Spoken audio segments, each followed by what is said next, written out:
there temporarily or for a while until they got that rehomed. And so, you know, I didn't, you know, kind of that discussion was, do you want them to come to the council for every specific instance, or is it something where, hey, you're a facility kind of designed for this, you know,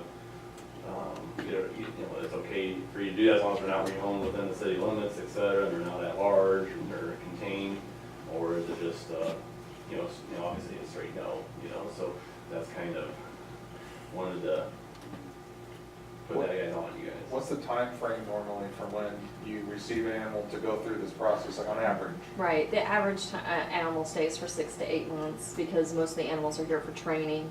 The specific animals that have come into consideration that we've asked for a couple times and talked to Jason and Doug about many times about those animals are because we will reevaluate and retrain service dogs that have gone through some sort of a trauma.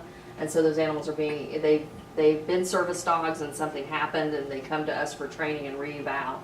And some of those animals are certified service dogs and emotional support dogs, but they're pit mixes or Rottie mixes or whatever. And so we have denied those animals in the past. And, you know, sometimes animals come in and they're not supposed to be the breed, and we've had somebody certify it and Doug's been involved. And then when it gets here, it's like, well, you know, and we're not trying to bring in a bunch of purebred pit bulls, but I don't want to be subjective to, once I get an animal here and spend the money and start training it, that somebody thinks that it is too much or that it leaned on the side of no, or, you know, so it's just come up several times. We've been here for a little over 3 years now. We're licensed by the state for boarding, sheltering, and training. And, you know, we take animals from mostly Kansas and Missouri, but some out of the region for advanced training, so, yeah.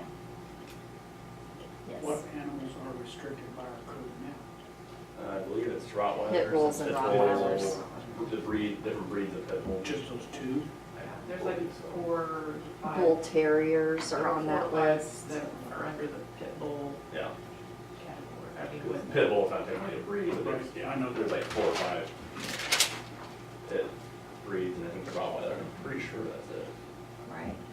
Part of our problem is that since we operate from so many different places, it's so subjective, you know, and so it makes it real difficult to evaluate an animal's breed. And so I have went ahead and DNA tested some. That it was funny because Doug said no on one dog, and he said go ahead and DNA test it, and it was actually a dog that belonged to us that we were getting back from Kansas City, and it was not a pit bull. It was a bulldog boxer mix, according to DNA. But, you know, so it's just so up in the air. So instead of coming for each dog and hassling over each dog, you know, right now we're full on dogs. We only take in 2 to 3 dogs a quarter, so it's not like we have this plethora of intake and outtakes.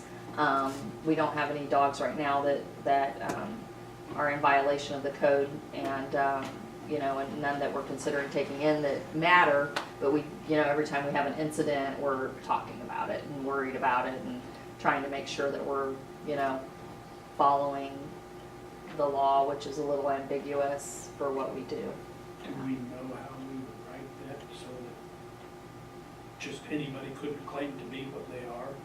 You need to be licensed by the state, insured for animal You could do, related business. Well, you could do that, but I think before it's just been, I'm guessing We'll our approach the council local vet and- out here probably isn't the same license. But he's also outside the city limit, isn't he? Yeah. you can do it. So he doesn't fall under that law. But he's also licensed as an animal facility and by the state, Right. you know, so he would,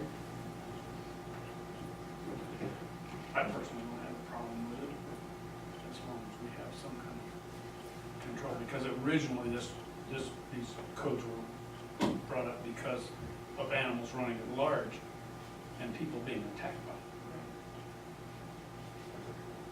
I guess, but while maintaining what we have in place, what options would we have to have some sort of waiver system more, to allow this to be smoother, I guess, if this something came up? Well, I would just make, under a formal action, I would suggest just granting this particular facility permission at this time until we really do go in and rewrite.